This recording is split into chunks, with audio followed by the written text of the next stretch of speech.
요한계시록 1장 9절입니다. 나 요한은 너희 형제요 예수의 환난과 나라와 참음에 동참하는 자라. 하나님의 말씀과 예수를 증언하였으므로 말미암아 밤모라 하는 섬에 있었더니, 구약의 선지서를 보게 되면 선지자들이 자기를 먼저 소개하고 하나님이 주신 말씀을 받은 체험과 상황 등을 열거하게 되는데, 요한계시록에서도 이와 비슷한 양상으로 9절에서 11절에 걸쳐 소개가 되고 있습니다. 이 상황을 좀 더 쉽게 번역한 성경으로 읽어보도록 하겠습니다. 현대인의 성경입니다.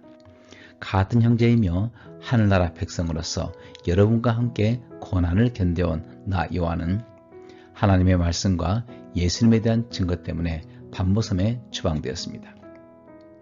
당시 예수님을 믿는 성도들을 향한 핍박이 최고도에 달할 때였는데, 하나님은 요한을 통해서 그들을 위로하고자 이 서신을 쓰게 하셨습니다. 9절에서 요한은 자신도 지금 핍박을 받는 성도들과 같은 형제이고 환난과 참음에 동참하는 사람이라고 소개하고 있습니다. 즉, 편지를 받는 독자와 자신이 같은 상황이라는 것이죠. 밤모섬은 에베소에서 남서쪽 90km에 있는 에게해의 작은 섬입니다. 요한은 AD 95년경에 밤모섬으로 유배를 왔습니다. 사도들 중에서 순교당하지 않고 유일하게 살아 장수했던 사람이 바로 사도 요한입니다. 그런데 전해지는 말에 따르면 요한은 로마 황제 도미티안 집권 당시에 사로잡혀서 기름이 펄펄 끓는 가마솥에 집어넣어졌는데, 이 가마솥에 들어간 요한은 온전하게 살아서 기도를 하고 있었다고 합니다. 요한을 도저히 죽일 수 없는 것을 깨달은 도미티안 황제는 결국 요한을 지중해에 있는 밤모섬으로 유배를 시켰다고 기록이 되어 있습니다. 요세비우스는 요한이 황제 도미티안에 의해서 밤모로 유배되었다가 도미티안이 죽은 후에 풀려나서 에베소로 갔다고 기록을 하고 있습니다. 이 사진은 현재 밤모섬의 모습인데 돌로 가득하죠. 현재 모습도 밤모섬은 사람이 살만한 그런 환경은 아닌 것 같습니다. 수없이 죽을 고비를 넘기고 마침내 밤모섬에까지 추방이 되어버린 노인이 되어버린 요한, 그의 몸은 밤모라가는 섬에서 고난 가운데 있습니다. 10절을 보니까 그는 성령의 감동이 되었습니다.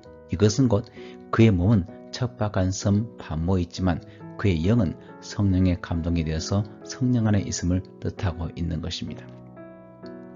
주의 날에 내가 성령에 감동되어 이것을 직역하게 되면 내가 주의 날에 성령 안에 있었다 이고, 이 표현은 영적인 황홀경의 상태에 요한이 들어갔음을 알려주고 있습니다. 당시 유대인들은 매주 안식일을 거룩하게 지켰는데, 초대교회 성도들은 안식일을 지키는 대신 주님이 부활하신 날을 기념해서 모여 예배를 드렸고, 여기에서 주의 날이라는 용어가 생기게 된 것이죠. 11절입니다.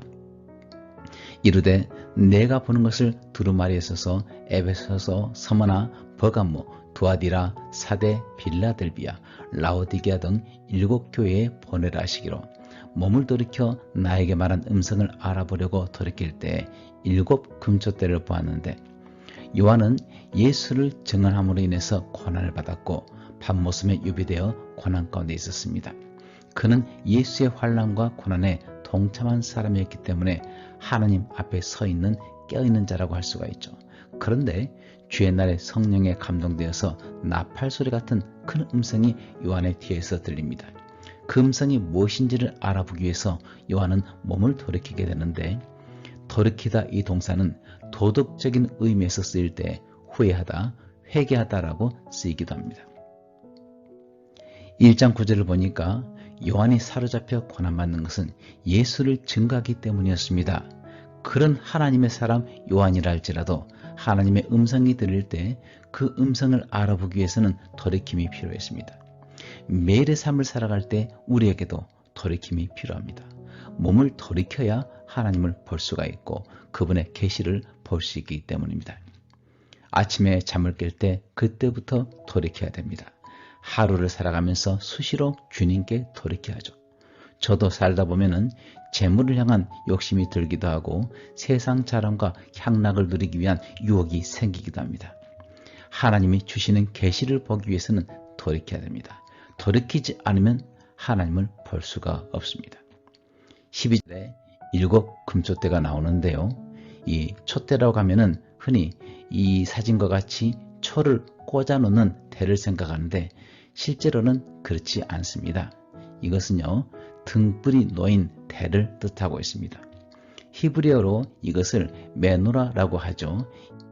지금도 이스라엘에 가게 되면은 성전상과 통곡의 벽을 가까이 조망할 수 있는 그런 장소로 내려가게 되면은 7가지의 등대 메노라가 상자 안에 진열이 되어 있습니다.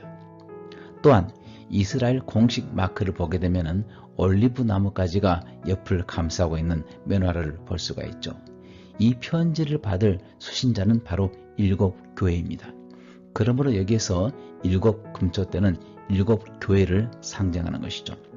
본문 말씀 20절에서도 7 촛대는 7교회라고 증거를 하고 있습니다.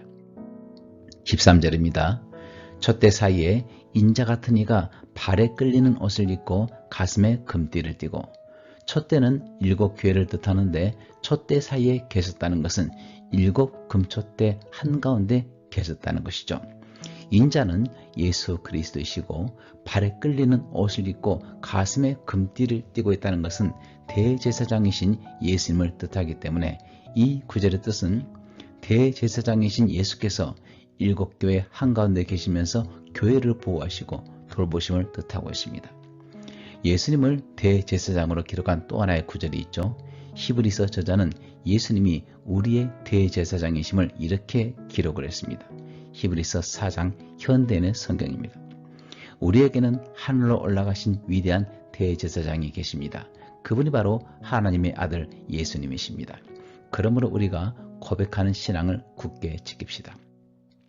우리 대제사장은 우리의 연약함을 동정할 수 없는 분이 아니십니다. 오히려 그분은 모든 면에서 우리처럼 시험을 받았습니다. 그러나 죄는 없으셨습니다.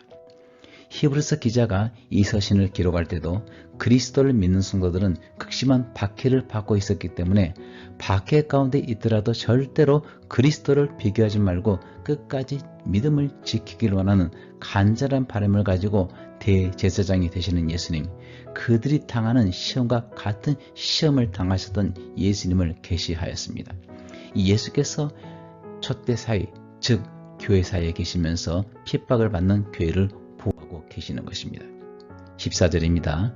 그의 머리와 털의 휘기가 흰 양털 같고 눈 같으며 그의 눈은 불꽃 같고, 그의 머리와 털의 휘기가 흰 양털 같고 눈 같다는 것은 흰 양털과 흰 눈과 같이 하나님은 거룩하시고 순결하심을 상징하고 있습니다. 또한 다른 면에서 예수님은 흰 머리털과 같이 태고로부터 계신 하나님임을 뜻하고 있습니다. 그리고 눈이 불꽃 같다는 것은 교회와 온 세상을 감찰하시는 하나님을 뜻하고 있죠. 15절, 그의 발은 풀무불에 단련한 빛난 주석 같고 그의 음성은 많은 물소리와 같으며, 그의 발이 풀무불에 단련한 빛난 주석 같다는 것은 대적을 물리치시고 발로 밟고 계신 예수님의 능력을 뜻하고 있습니다. 16절, 그의 오른손에 7별이 있고 그의 입에서 좌우에 날성검이 나오고 그 얼굴은 해가 힘있게 비치는 것 같더라. 그분의 오른손에 7별이 있는데 7별은 교회 메신저, 사역자를 의미하기 때문에 주께서 교회 사역자들을 보호하심을 상징하고, 그의 입에서 날성검이 나오죠. 이 검은 짧은 검이 아니고 길고 양날이 예리한 그런 검을 뜻하는 것이기 때문에 입의 말씀으로 선포하시고 대적을 심판하시는 것을 뜻하고 있습니다. 17절, 내가 볼 때에 그의 발 앞에 엎드러져 죽은 자 같이 되매 그가 오른손을 내게 얻고 이르시되 두려워하지 말라, 나는 처음이요 마지막이니. 이 구절을 직역을 하게 되면은 내가 죽은 자 같이 그의 발 앞에 엎드렸다입니다. 예수 그리스도의 무서운 모습을 본 요한은 두려움에 사로잡혀서 예수님의 발 앞에 엎드렸습니다. 요한의 눈에 보이는 예수님의 모습은 감당하기 어려웠죠. 하지만 요한이 예수님을 만난 것은 이번이 처음이 아니었습니다.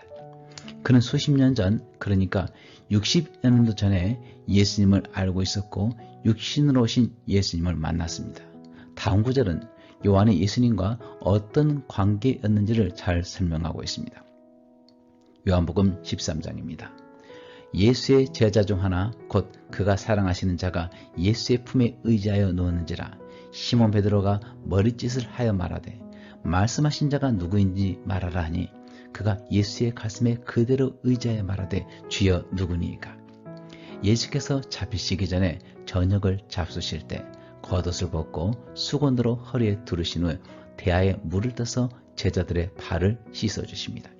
그리고 자신이 발을 씻어주시는 제자들 중 하나가 자신을 팔 것이라 말씀하시죠. 그때 이를 요한이 이렇게 기록을 한 것입니다. 23절에서 그가 사랑하는 자, 예수의 품에 의지하여 누웠는 자는 누구였을까요? 25절을 보시길 바랍니다. 심지어 그는 예수의 가슴에 그대로 의지하며 주님께 질문을 합니다. 누구이길래 이렇게 예수님의 가슴에 자신의 머리를 두고 있을 정도로 예수님과 친밀했을까요? 이 책을 기록한 저자가 요한이기 때문에 바로 사도 요한이 이 사람이었을 것이라는 추측이 가능합니다. 또한 에우세비오스 교회사 기록을 보게 되면 요한에 관해서 이렇게 기록이 되어 있습니다. 예수의 제자 중 하나 곧 그가 사랑하시는 자 요한은 트라이아누스 황제 때인 주 100년에 94세의 나이로 에베소에서 임종하여 그곳에 묻혔다. 그 옛날 자기가 사랑했던 예수님, 얼마나 사랑했는지 예수님의 품에 의지해서 그분의 가슴에 의지하며 그분 가장 가까이에서 그분의 미세한 호흡까지도 느꼈을 그 요한이 7 금초대 사이에 거니시는 태초 이전부터 계셨던 그 예수님을 다시 만나게 되었습니다.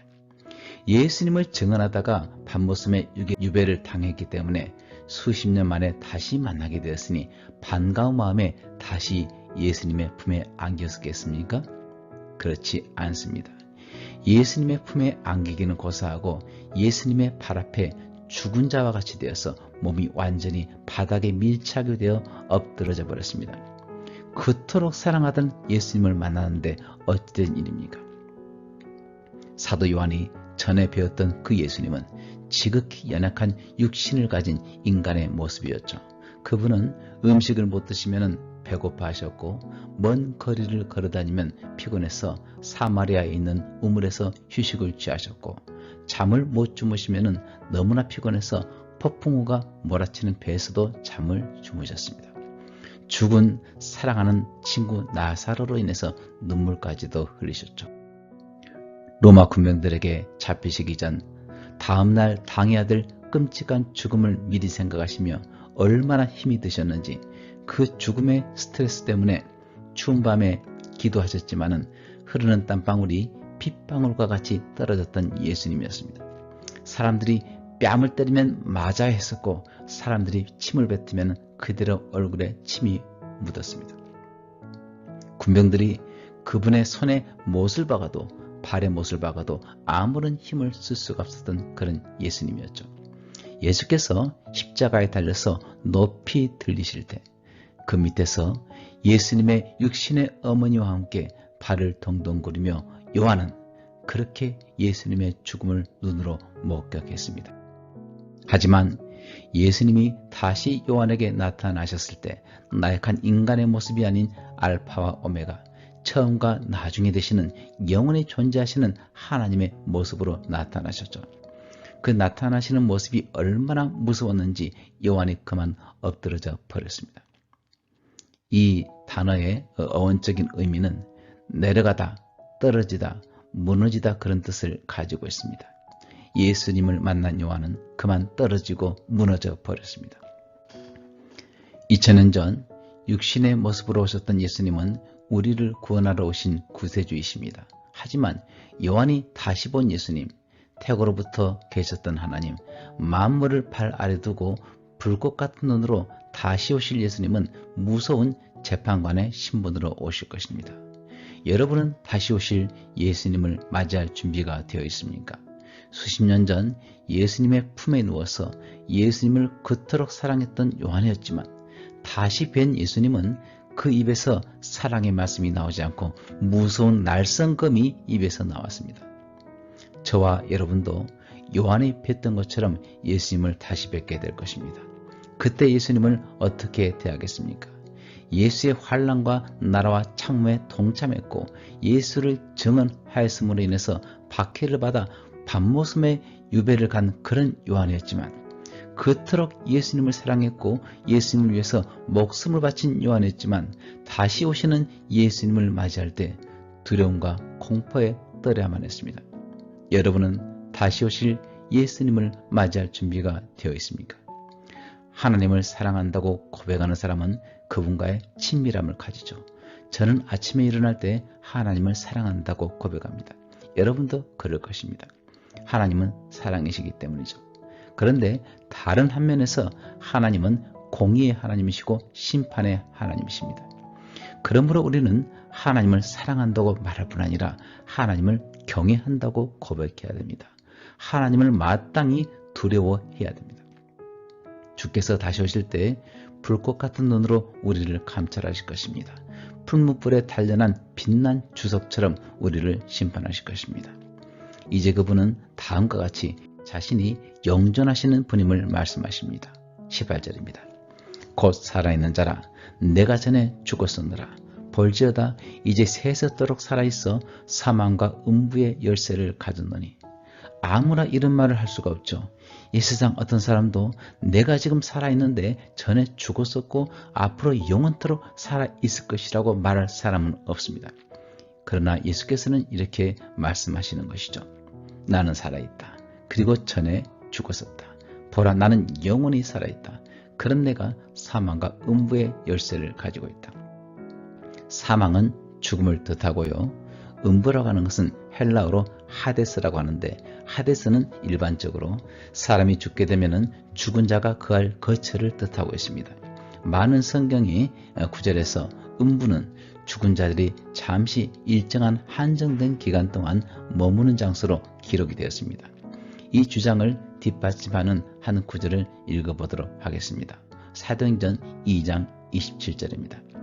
이는 내 영혼을 음부에 버리지 아니하시며 주의 거룩한 자로 썩음을 당하지 않게 하실 것이미로다. 베드로가 11사도와 함께 오순절날 성령이 충만하여 수많은 사람들 앞에서 이렇게 외쳤죠. 하나님께서 죽은 자를 음부에 그대로 놔두지 않으실 것이라는 뜻입니다. 이러보건대 음부는 죽은 자가 거할 영원한 곳이 아닌 훗날 그곳에서 구출함을 받게 될 장소임을 알 수가 있습니다. 이에 대해서 더 구체적으로 기록된 구절이 있습니다. 요한계시록 20장 13절입니다.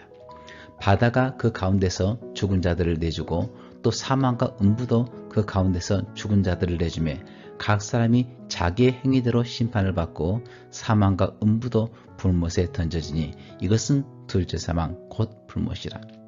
천년왕국이 끝나고 하나님의 백보자 심판이 있은 후에 이미 죽은 자들이 자기 행위를 따라서 심판을 받는데, 이때 심판을 받게 하기 위해서 음부도 죽은 자들을 내준다고 합니다. 그리고 14절에서 심지어 사망과 음부도 불못에 던져집니다. 이것은 끝장을 의미하죠. 지금은 죽음이 있습니다. 훗날 저도 죽고 여러분도 죽게 되겠죠.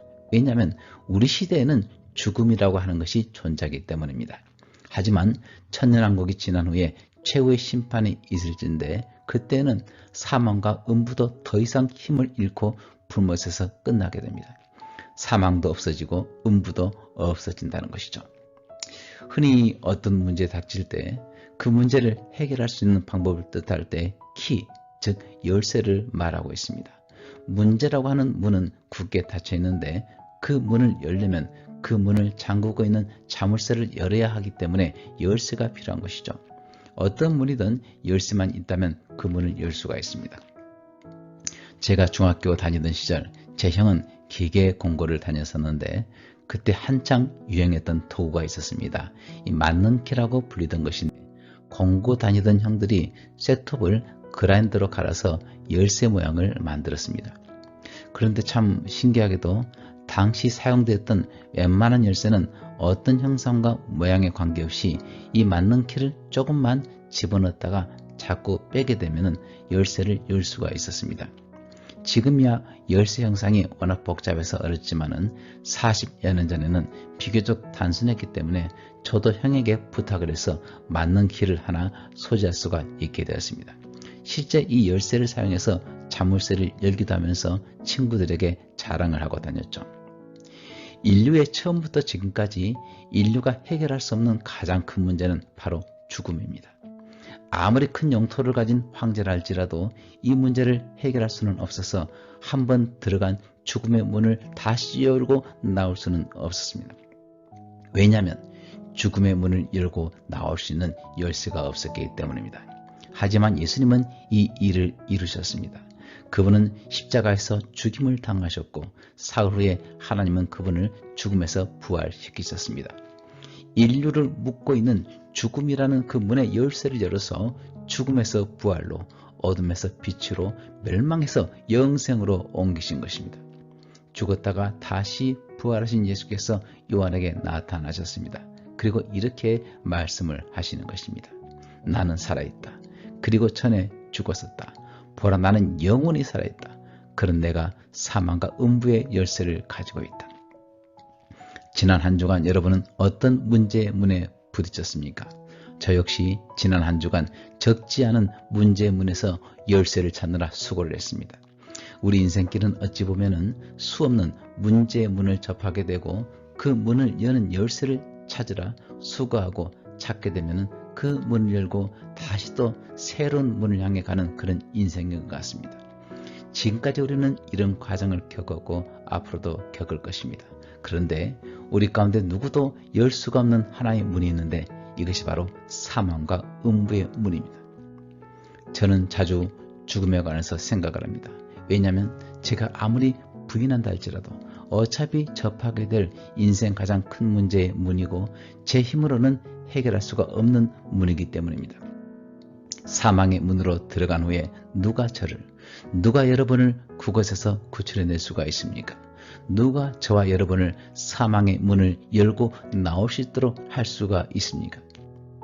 열쇠를 가진 분만이 가능합니다.